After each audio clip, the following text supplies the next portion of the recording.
निसर्गाचं अप्रतिम सौंदर्य म्हणजे कमळ आणि सावित्रीबानाचंही सौंदर्य म्हणजे कमळ.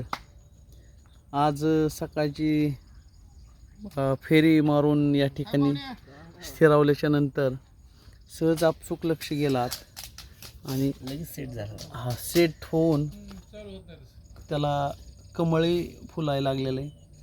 प्रत्येक गोष्टीला इतिहास आहे. तसं हे आपल्याला कमळाचं झाड दिलं तर आपल्या पंचवाघ सरांचा ओंकार पंचवाघ यांनी हे झाड पाठवलेलं होतं आणि ते सावित्रीबानाचा एक हिस्सा बनलेला आहे. तर सौंदर्याचे वेगवेगळे नमुने आपल्याला सावित्रीबानात पाहायला मिळतात. त्याचाच हा एक नमुना आणि या नमुन्याचे साक्षीदार हे सगळे सहकारी. तर अशी ही आजची आपली हा काय झालं तिथं काय व्हायचं, ते हरणं आले फुलं की खाऊन टाकायचे. ह्या अगोदर खरं तर त्या पानवट्याच्या कुंडीत होतं.